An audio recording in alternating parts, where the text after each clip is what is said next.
So we're going to make a couple of assumptions here for this. We're going to first assume that this is primarily a respiratory problem and that you are kind of getting the vent set up.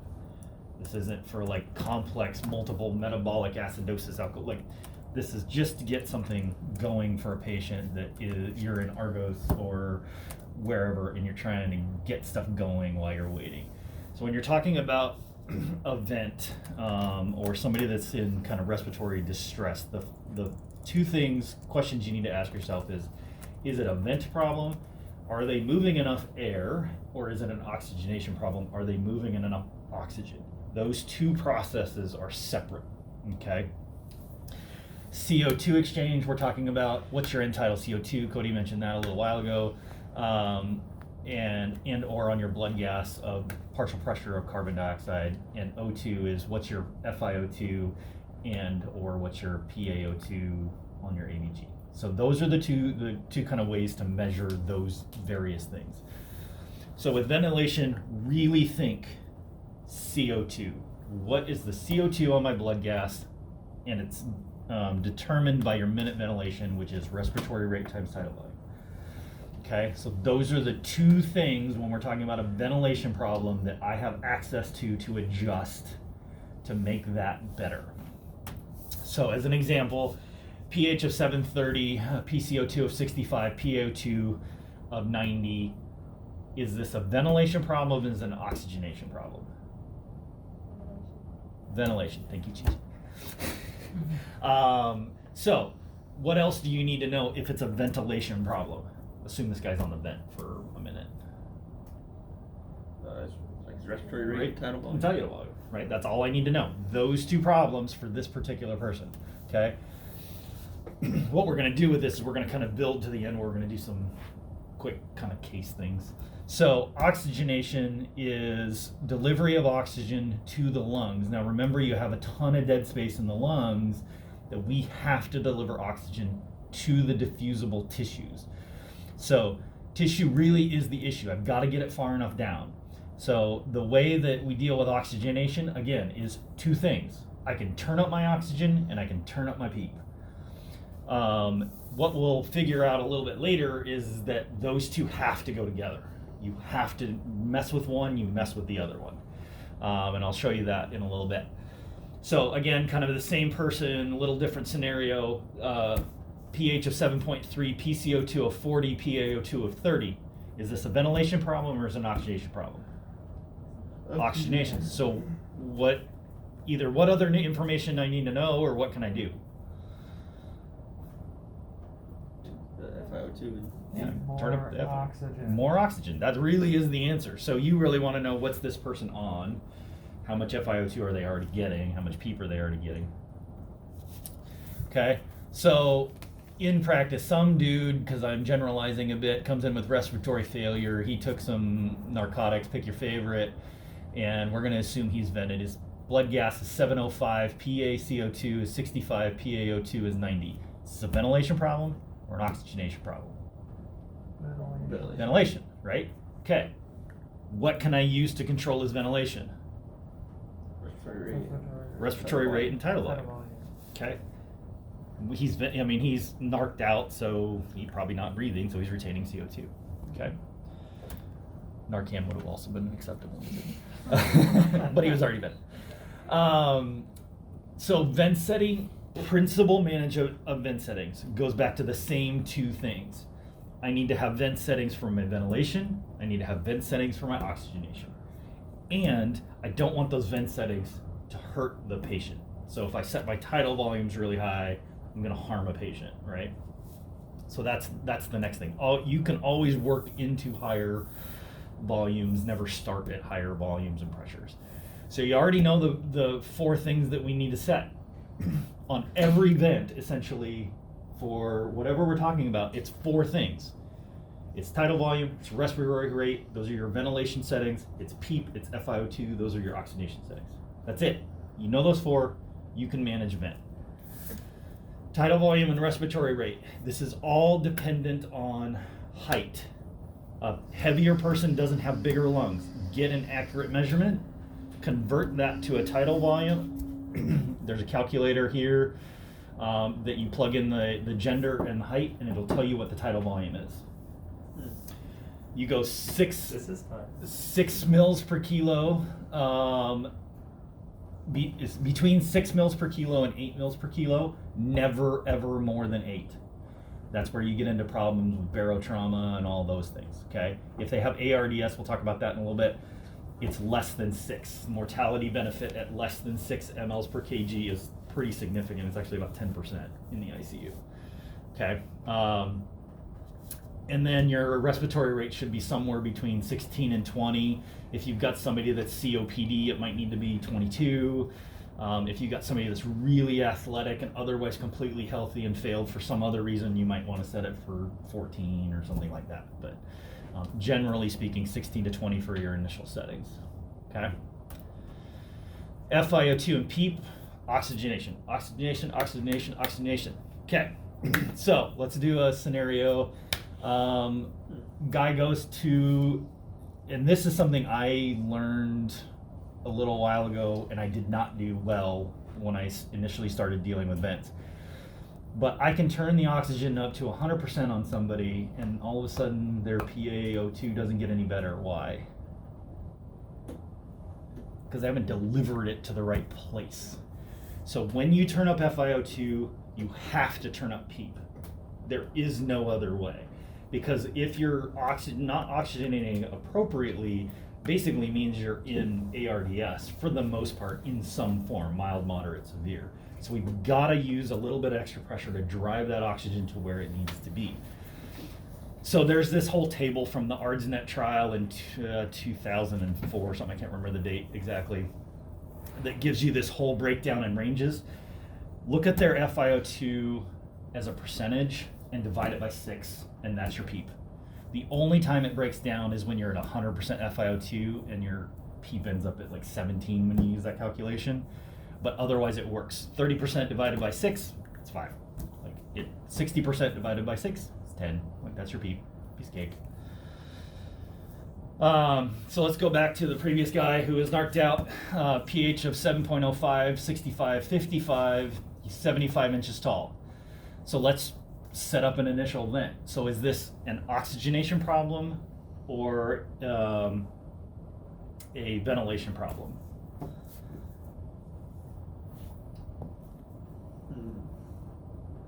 So low oxygen level, kind of normal range is 60 to 90-ish. So assume that that's roughly normal because he's narked out. So it's mostly a ventilation problem, okay? So he's 75 inches tall.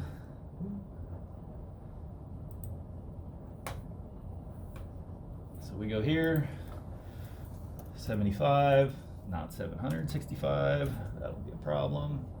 And he's male. So this will tell you, so pick a number between 6 and 8, or between 510 and 680. 600, be fine. I think I picked 550 for mine. Where did that go? Oh, that's right. That's a tab.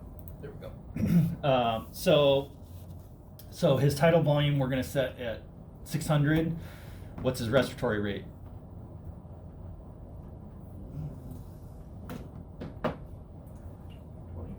20. Okay, sure. So we can blow off a little extra CO2. He's healthy, presumably. What's his PEEP? 5. 5. Okay, why are you picking 5? I was just going to do minimum FiO2. Exactly.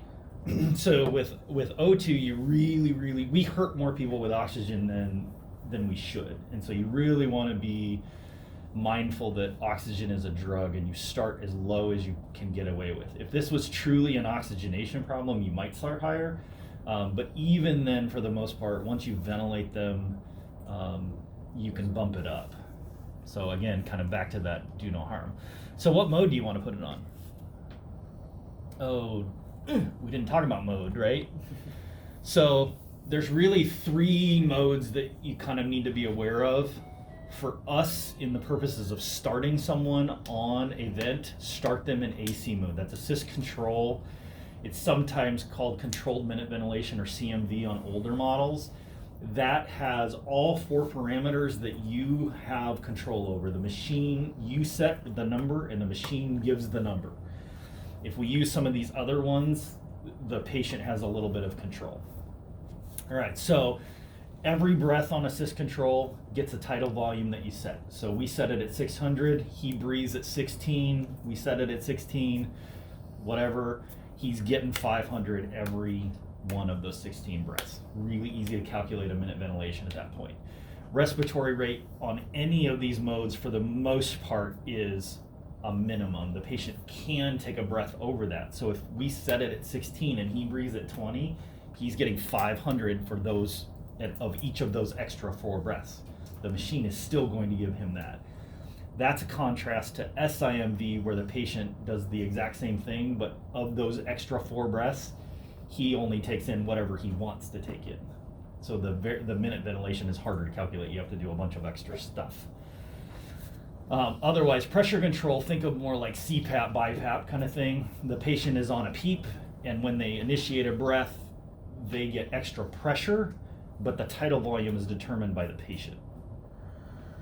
Okay, so that's more of a weaning mode, getting them down, trying to get them ready for extubation. Okay, so our previous patient, I set him at a respiratory rate of 12 because he was narked out and he was pretty healthy, and a tidal volume of 550, PEEP of 5, FiO2 of 30 because we want to minimize oxygen. So patient's breathing at 12. We get a new gas after we've done this 30 minutes later. So his new gas is 725, 60, 90. Awesome. Is this a ventilation problem? Is it an oxygenation problem? Ventilation. It's still a ventilation problem. We haven't gone quite far enough. So what 2 things can I control for ventilation? I'm just making you guys rehash. Respiratory rate and tidal volume, right? So his tidal volume is relatively fixed in the range. I could go up a little bit, like Jacob said, to 600. Jacob wouldn't have had to make any changes. I'm not quite that good. But I can go up on his respiratory rate. He's only breathing at 12, so the machine is breathing for him, essentially. So I can go up to 16, 14, make him get another 550 tidal volume for each of those extra 4 breaths. Probably going to fix his gas, right? Well, what if his gas is, instead of that 725, was now 755, 25, and 90? Is this a ventilation problem or an oxygenation problem? Ventilation. It's still a ventilation problem. We just went too far. So what can I control? His respiratory rate and his tidal volume. Okay. Do I want him to breathe a lot slower than 12? We're starting to get down there. Yeah. So what can I do? Down. Turn his tidal volume down. Right? Piece of cake. So we just fixed his gas. What if, on the other hand, kind of going the opposite way, we get a gas, maybe he aspirated, we didn't know it. Okay, so now his gas is 715, 40, which is normal for his PaCO2, but his oxygen is 20. Ventilation problem, oxygenation problem. Oxygenation problem. So remember, our FiO2 is 30 and his PEEP is 5. So what do I do? Go up on them, right? Okay, so here's where Down on the tidal volume. why go down on tidal volume? His arms. Right. So that's where this comes in. So when you start going up on PO2 or FiO2 and PEEP, you need to think that they might have ARDS. So his PO2 was 20.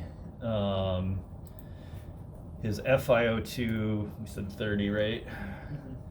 So his ratio of PaO2 to FiO2 is 67. Anything less than 300 is ARDS. Okay? So now, remember back when I said if he's got ARDS, we need to drop into 6 mLs per kg. So now we've got to drop his PEEP below that 510 mark. So now I know my PEEP and my FiO2 have to go up. You pick a number. There's not really a good calculation there. In his case, I'd probably go up to 60% and 10, somewhere in there. If I go down on his PEEP, or on his tidal volume to 500, let's say, what do I have to do to his respiratory rate? Because I do want to keep his minute ventilation the same because he's ventilating fine. So I gotta increase it. And that's a quick calculation of what would his respiratory rate need to be to keep his minute ventilation the same with a different tidal volume, right? Does that make sense? When we're talking about things like BiPAP, the same process applies. The difference with BiPAP is that we don't have control over a respiratory rate, and we don't have control over a volume. We do have control over PEEP and PIP, and that's how it's listed on the machine, is peak expiratory pressure, that's PEEP, and peak inspiratory pressure, that's basically pressure support. When we look at this pressure control, it's essentially how much pressure do I want to give him when the machine senses that they're taking a breath. And that works. We did this on a patient, Ask Audrey. We actually did this lecture yesterday or the day before, whatever it was. She had a patient that was on BiPAP and was crashing. Essentially, she ended up going to hospice, but that's a different story. She was 84% on Biox. She was ventilating fine. Her minute ventilation was ginormous. Her PCO2 was low because she was hyperventilating, trying to get oxygen in. So we went up, and what do we have control over? We have PEEP and FiO2. Her FiO2 was already 95%. So now what do I have control over? PEEP. We went from 8 to 12, and her Biox went from 82 to 94. Done. What's the highest PEEP on a BiPAP? It depends on when they start leaking. It has to do with the leak ratio. Typically, is it like 15? You or can kind of, yeah, once you start 12, getting, pretty close? 12 is pretty high. So like half of what you would expect roughly. Yeah. So we ended up going up to 12, and we probably could have got 15 for her. She sealed pretty well, but she ended up going to hospice, and so but it works the same way with your pressure supports. So look at your gas. You have 4 things you can manage. Obviously, those are interrelated, but kind of peripherally so. And this will get your initial settings on a vent. And then if they've got metabolic acidosis or alkalosis, you might have to adjust this because they're compensating for those things with their respiratory status. You don't want to take that all away. But generally speaking, this will get you started. And what I would recommend is when you guys are in the ICU and you get a gas on a vented patient, look at the gas. I don't care if it's respiratory alkalosis or acidosis for the purposes of what we're talking about here, but decide what would change what I make on the vent based on this gas, and then see if you're right. And it works great. Any questions about any of that? Okay. Fantastic. Yeah. Did show your sources. Oh, my sources. There are my sources. So the other thing is there's this website, as I was looking for this, called 5minutevent.com. It's a ER doc and a respiratory therapist. He is both, and it goes through basically all of those things. Each one of these is like 3 or 4 minutes. So you could actually watch them in the ER or wherever you were as you're trying to set up your vent. And they're actually very good, and they're explained very, very clearly and concisely. So thank you for listening. Thank you, sir. So